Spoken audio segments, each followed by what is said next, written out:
Olá, Mabookers! Bom dia, tudo bem? Olha, a gente vai começar um novo livro da leitura comentada aqui.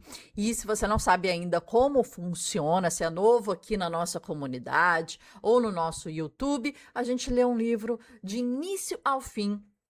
E os vídeos são de 20 minutos a 30 minutos, de segunda a sexta-feira, fora feriados. A gente lê juntos, aprendendo as técnicas de anotação, aprendendo referências, insights. A gente faz realmente um estudo do livro, né? A gente já leu diversos livros nesse modelo.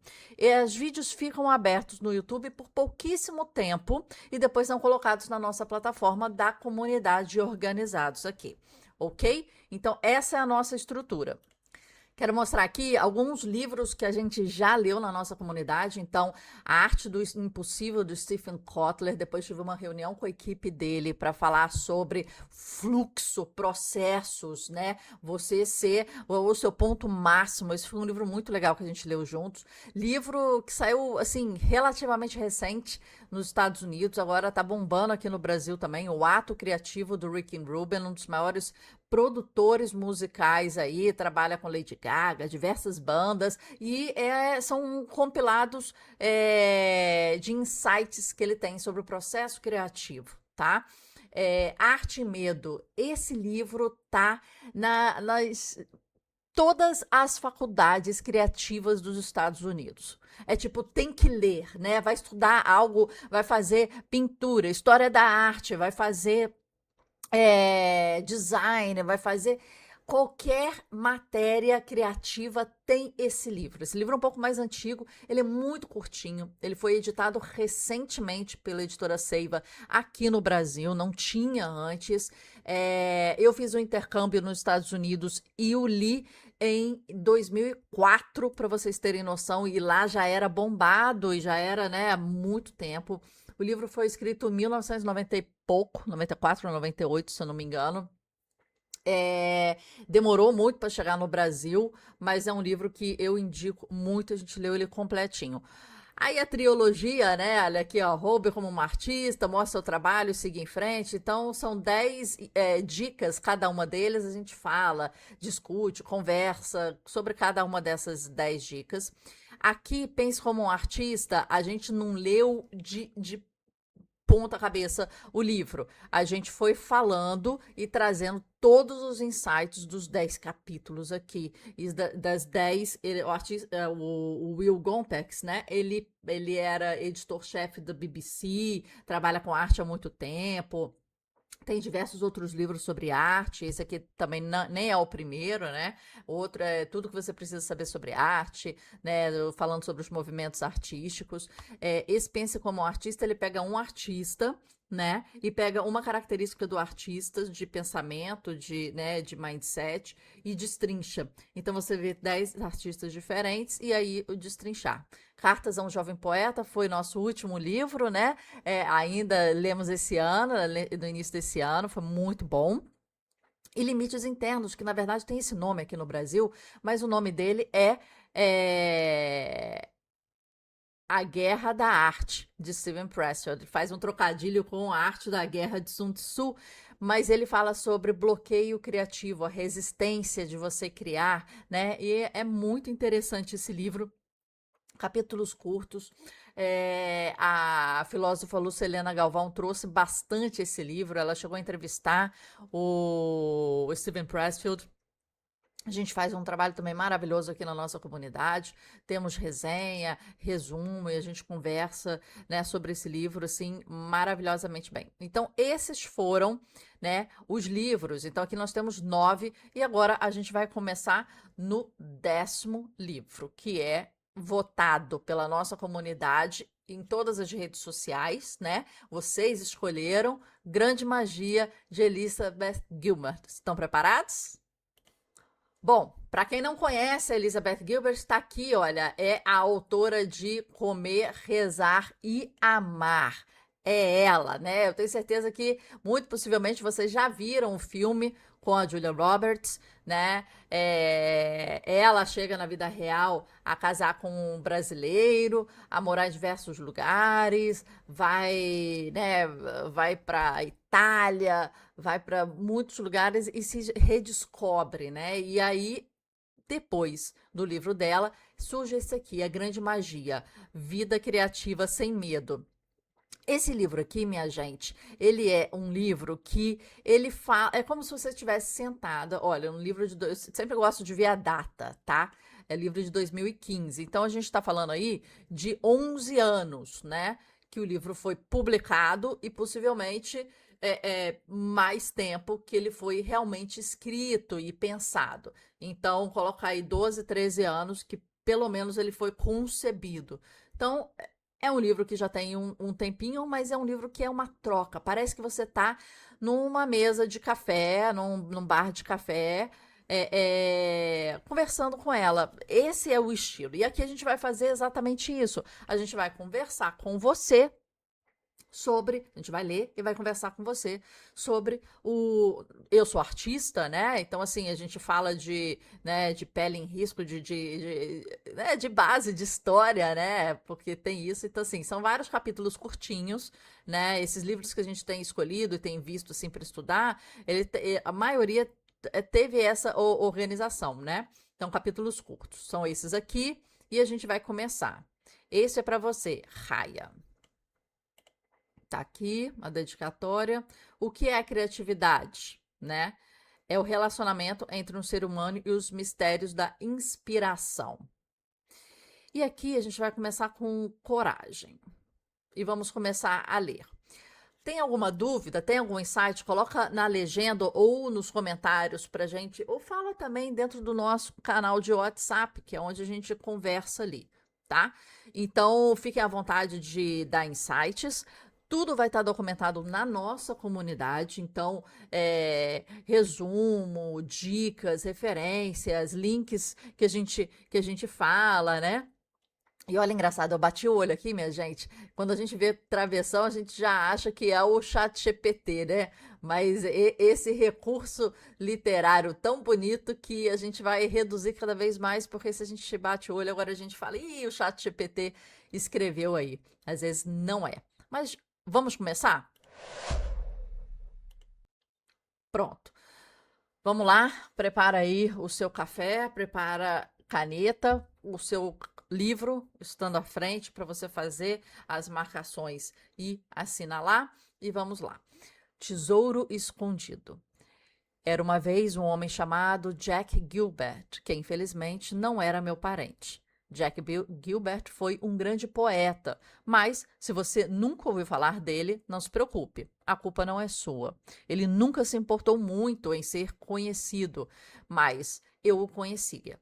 Ainda não que pessoalmente, e nutria por ele um grande afeto, então vou lhe contar um pouco a respeito dele. Jack Gilbert nasceu em Pittsburgh em 1925 e cresceu em meio à fumaça, ao barulho, às usinas da cidade. Trabalhou nas fábricas siderúrgicas quando jovem, mas desde cedo demonstrou vocação para escrever poesia.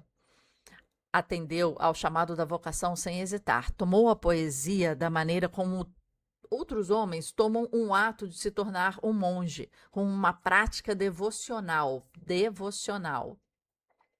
Um ato de amor, um compromisso vitalício com a busca da graça e da transparência. Imagino que essa seja uma excelente maneira de se tornar poeta. Ou, para falar a verdade, de se tornar qualquer coisa que inspire seu coração e lhe dê vida. Então, vamos ver aqui se eu consigo marcar aqui. Olha, eu vou salvar aqui esse arquivo. Pronto, e já estou fazendo minhas anotações, tá? Então, para mim, essa frase do como, o como é sempre muito importante. O que a gente entende, para que a gente entende, o como a gente tem que decupar, a gente tem que internalizar, a gente tem que ver se tem ressonância com a nossa própria vida. Ok? Vamos lá. Jack poderia ter sido famoso, mas essa não era a sua praia. Tinha o talento, o carisma para a fama, mas nunca obteve o interesse. Normalmente isso acontece com os melhores, hein? Sua primeira coletânea de poemas, publicada em 1962, venceu o prestigioso prêmio de Yale para jovens poetas e foi indicada para o Pulitzer. E, como se não bastasse, conquistou ainda público e crítica, tarefa nada fácil para um poeta no mundo moderno. Havia algo nele que atraía as pessoas e as mantinha cativadas. Ele era bonito, intenso, sexy, brilhante no palco. Um imã para as mulheres e um ídolo para os homens. Em fotos cheiradas na revista Vogue, aparece lindo e com um ar romântico, e as pessoas eram loucas por ele. Poderia ter sido um astro do rock. Mas olha aqui, quando ela descreve ele, eu estava até esperando descrições quanto à escrita, ao tipo de escrita, né? Por que ele era tão bom assim, conseguiu tantas coisas assim interessantes aqui, né? Aí quando ela vai falar para ela não dá nenhum predicado quanto à escrita, à mentalidade. Ela fala de corpo, ela fala de presença de palco, ela fala de bonito, de astro de rock. Olha, olha, olha, vamos ver onde que isso vai dar, mas olha a dissonância disso, né? Teoricamente, uma coisa não tem nada a ver com outra, mas tem, né? É energia daquela pessoa, é aquela pessoa se posicionando. E isso diz do seu trabalho. Mas foi curioso. Em vez disso, ele desapareceu. Não queria se deixar distrair por toda a comoção. Anos mais tarde, afirmou que achava sua fama entediante. Não porque fosse imoral ou pudesse corrompê-lo, mas porque, pelo simples fato de que era exatamente a mesma coisa todos os dias. Buscava algo mais profundo, mais substancioso, mais variado. Então, largou tudo. Foi viver na Europa e lá ficou por 20 anos, vamos fazer assim.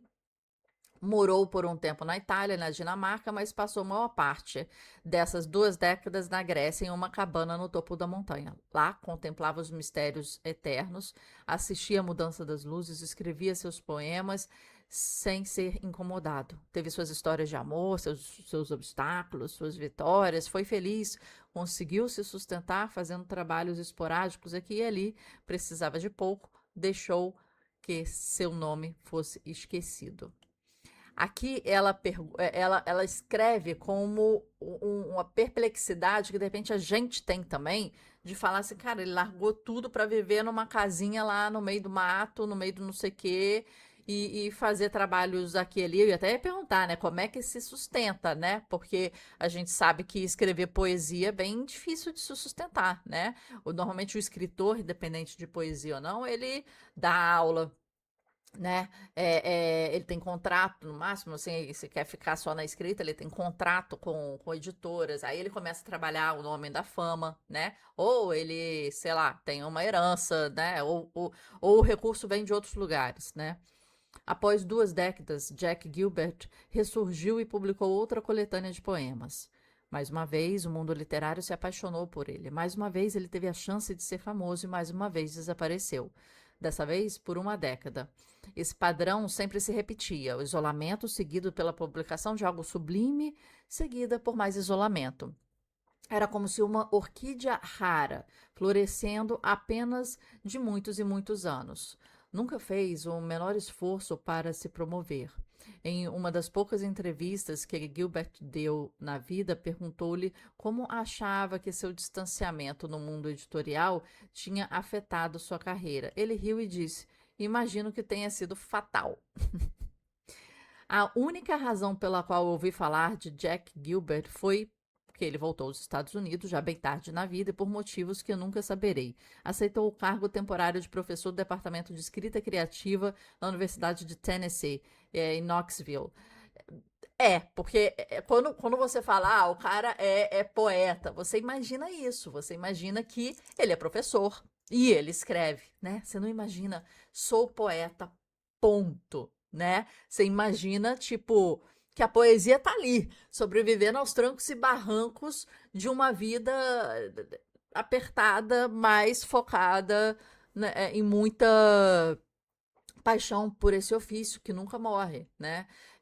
Eu lembro, gente, quando eu pintava, às vezes era muito difícil pintar, porque você não tinha, às vezes, espaço, pintura traz cheiro, traz tela, é uma coisa de uma baguncinha, vamos dizer assim, que você precisa ter um espaço dedicado.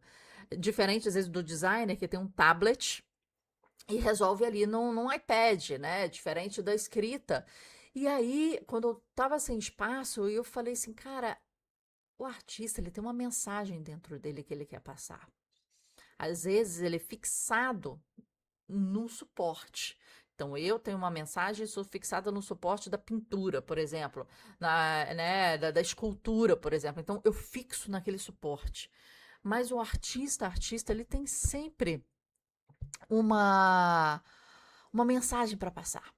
E o artista plural, independente de ser pintura, ele sempre quer passar essa mensagem e às vezes é tão forte, e às vezes não consegue sair com uma pintura, que é a coisa natural dele, mas aí o que acontece? Ele sai de qualquer outra maneira possível.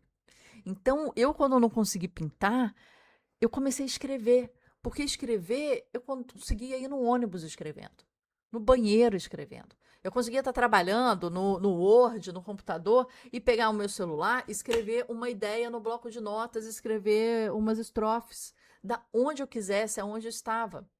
Então, a escrita se tornou, para mim, uma arte é, é, é mais fácil de ser continuada. E às vezes a gente precisa disso. Continuar para que aquilo não morra pelas dificuldades que aquilo tem, sabe? Então, a escrita, hoje eu tenho 4 livros, 3 best-sellers Amazon, e eu tô sempre escrevendo um livro. Se você me perguntar, eu tenho 7, 10 de livros, eu tenho um livro fechado, já feito, que eu vou lançar, e tô só esperando um timing para lançar, mas eu já tô escrevendo um outro. Então tem um que já tá capa feita, tudo registrado, não sei o quê, e tá só esperando eu lançar e eu já estou escrevendo um outro. Então, estou escrevendo o sexto e vou lançar o quinto. Então, você vê que é sempre um movimento que não paro, porque quando eu canso de pintar, quando eu canso de fazer outro tipo de arte, eu sento e aí eu escrevo, né? E aí a cabeça começa a pensar quando o corpo já cansou. Mas de repente é isso, de repente é a idade. Ele aceitou uma coisa que era óbvia dele ser possível dele aceitar mais cedo, né? Ele vai ganhar um dinheiro, ele não vai estar no estrelato, que ele não quer isso, mas não tem nada ruim quanto a isso. As pessoas às vezes demonizam algumas coisas que, ok, fama. Ok, gente, qual o problema de fama? O negócio é você. Deixa eu aumentar aqui para vocês o texto aqui para ficar um pouquinho maior. O negócio é você saber lidar. Você sabendo lidar, aqui, pronto. Você sabendo lidar, você tem que se blindar, você tem que se proteger, você tem que ter nos Estados Unidos tem um agente literário, que é uma figura mais presente do que aqui no Brasil. Você tem e se blinda. Aceita só convites que você queira. Mas ele quis ir para o meio lá do longe para fugir, para não sei o quê. Vai, não tem problema algum. Mas também não tinha problema algum ficar. O negócio é que você tem que se entender nisso tudo. É o seu perfil que conta, entende? E ele acabou voltando. Por acaso, no ano seguinte, 2005, aceitei exatamente o mesmo cargo. Pelo campus começou a correr a piada de que aquela era a cátedra Gilbert, os dois Gilberts. Encontrei os livros de Jack Gilbert em minha sala, a mesma sala que ele havia ocupado. Era quase como se eu ainda pudesse sentir o calor da presença dele no lugar, né? Li seus poemas e fiquei arrebatada por seu esplendor e pela maneira como sua poesia me lembrava a de Whitman. Walt Whitman, para quem não leu, é um grande poeta. Vale muito a pena, escreve muito bem. E eu acho que, calma aí, eu acho que eu tenho um livro dele. Eu acho que eu tenho um livro dele. Ai, ai.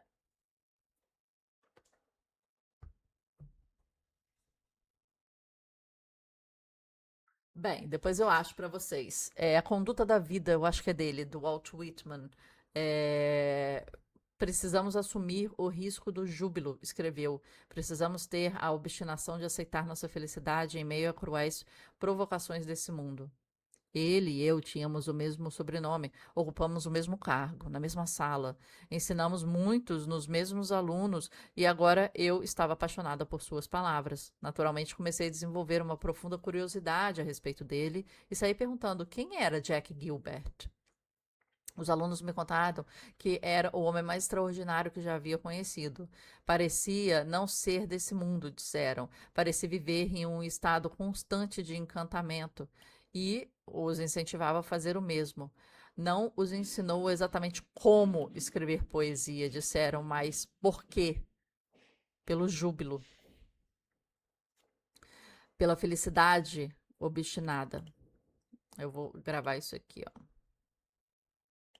Vocês vão gravando e assinalando o que vocês quiserem, tá, gente? Chegamos a 20 minutos aqui. Eu não gosto de passar tanto, mas a gente vai terminar essa frase, tá? Porque a gente combinou isso, né? De 20 a 30 minutos por dia, que é para você fixar o seu hábito de leitura, tá bom? Então a gente termina isso aqui, dá mais uns insights e a gente fecha por hoje, que foi o dia do início, que a gente teve uma abertura aí explicando, né, o projeto. Esse é o 10º livro que a gente está lendo. Então vamos lá. O júbilo.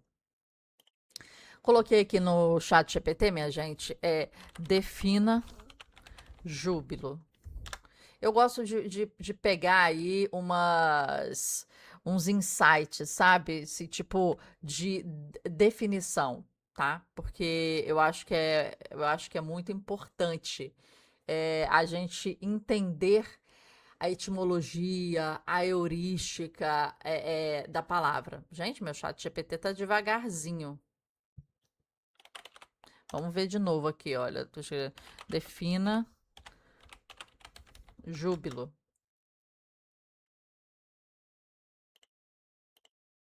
Vamos ver, eu coloquei de novo aqui. Vamos ver se ele. Gente, tá demorando, hein? Nunca vi um chat GPT assim. Meu Deus. Uai, gente.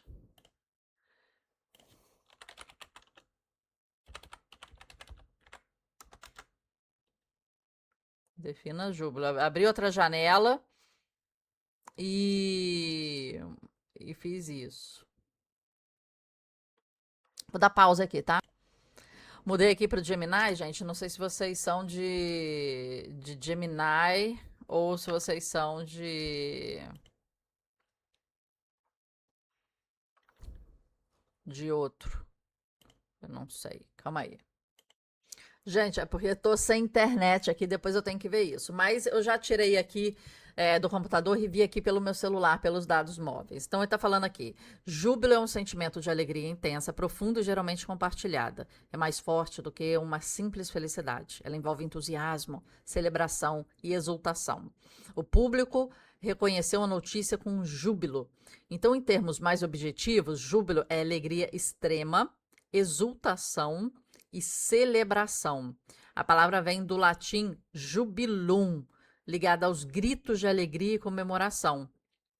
Uma forma simples de lembrar: felicidade e sorrir. Júbilo transborda. É alegria que pede expressão, aplauso, abraço, canto, comemoração. Então, é sempre bom quando a gente está lendo, a gente júbilo, você pode saber o que que é, né? Já ouviu, sabe o que que é, mas é bom às vezes pegar definições e às vezes até etimologias, quer dizer, da onde vêm os radicais daquela palavra, né? Então, disse a eles que precisava viver com o máximo de criatividade para se defenderem das cruéis provocações do mundo, né? Isso já tinha sido colocado lá. Acima de tudo, porém, pediu aos alunos que fossem corajosos. Sem coragem, nunca conseguiriam concretizar a vasta extensão das suas próprias capacidades. Vamos marcando o que vocês acham, tá, gente?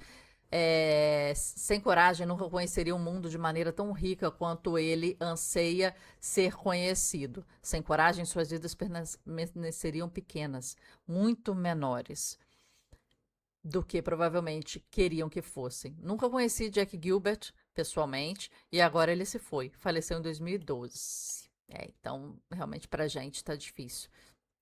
Eu poderia ter assumido a missão pessoal de procurá-lo e conhecê-lo em vida, mas não quis. A experiência me ensinou a ser cautelosa quanto a encontrar meus heróis em pessoa.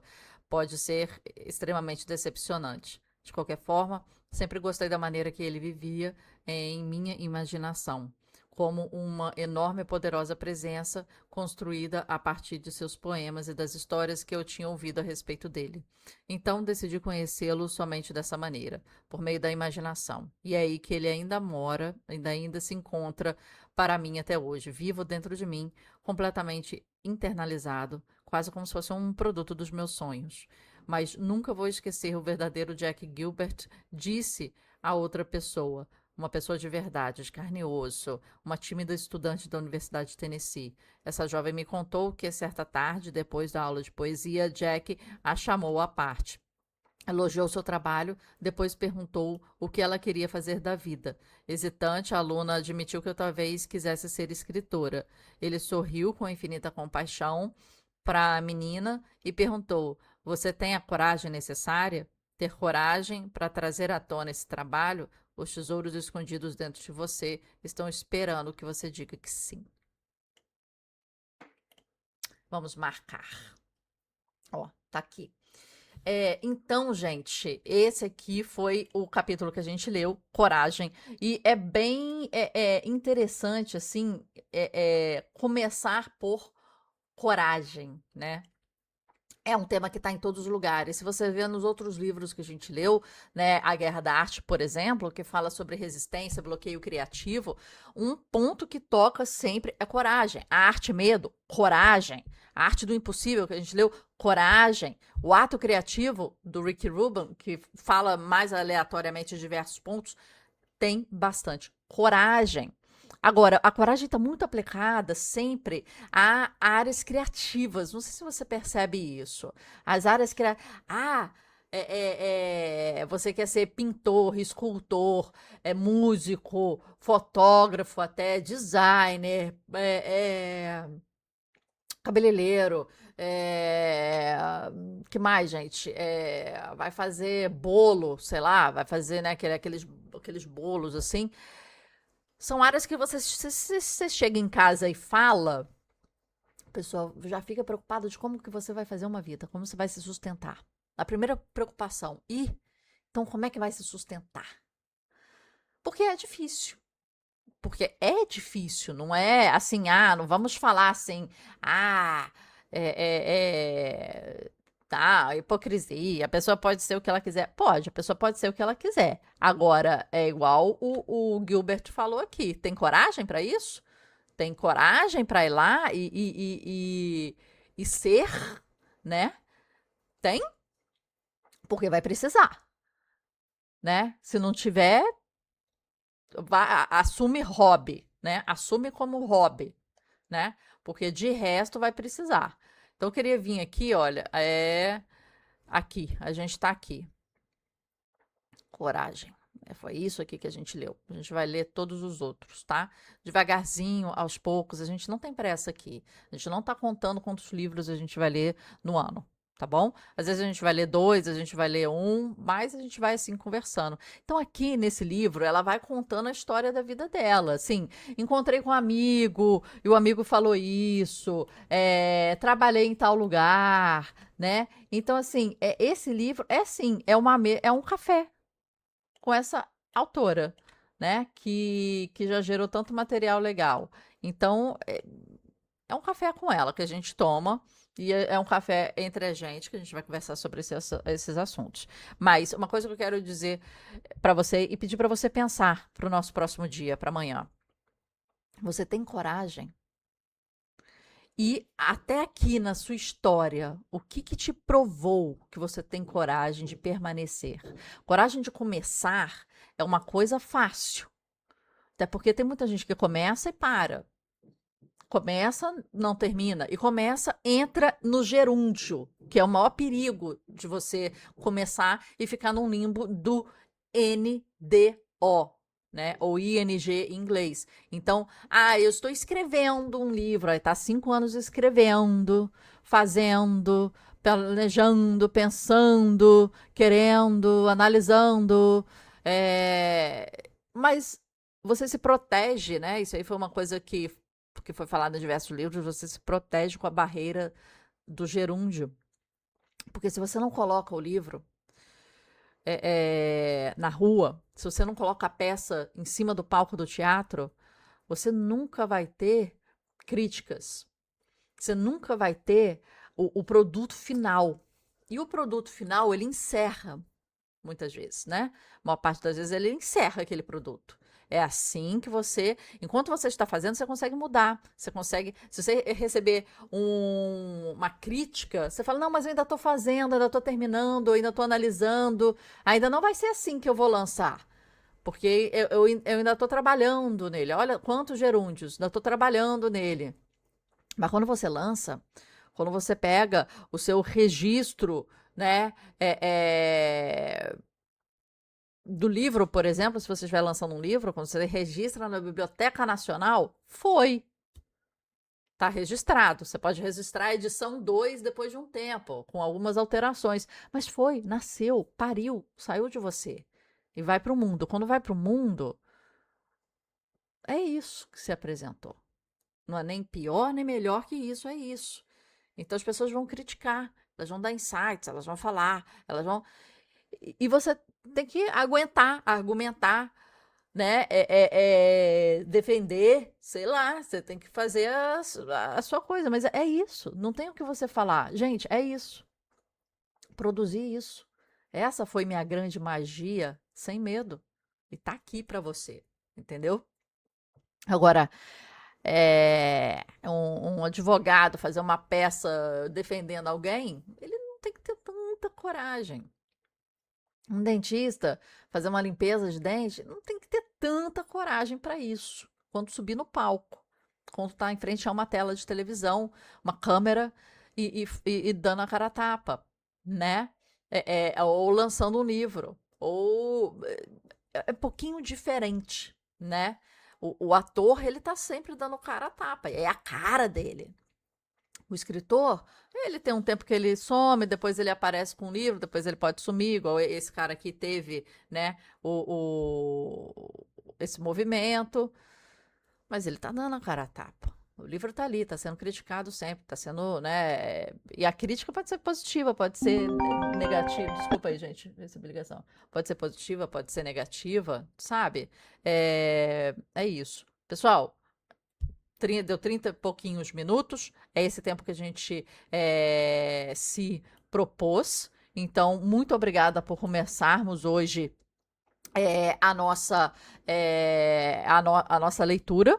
Vamos seguir assim, um capítulo ou dois por dia, de segunda a sexta-feira. Saiba que se quiser ir além do que a gente está fazendo aqui, entra para nossa comunidade, tem muito conteúdo, tem muita coisa a mais, tem assim, insights fantásticos, tem inteligência artificial, tem tem atalhos, é uma comunidade que fervilha para você ser a sua melhor versão.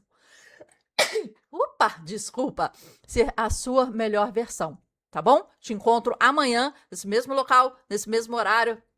E vamos com tudo. Começamos o 10º livro. Vamos fechar aí 10 aí com esse. Estou feliz que vocês escolheram esse. É um livro que eu já li há muito tempo atrás. É um livro que tem uma resenha já no nossa plataforma, tá? De uma forma geral, né? Tem 20 minutos falando sobre esse livro, mas agora a gente vai degustar, estudar, né? Escreve aqui para mim se você tem coragem e o que te prova até o momento de hoje na sua vida que você teve coragem, não para começar. Começar é fácil. Mudar de trabalho, mudar de carreira, é relativamente fácil. O negócio é permanecer na mudança, permanecer na nova escolha, permanecer por mais tempo, porque é aí que muitos caem, tá bom? Até amanhã!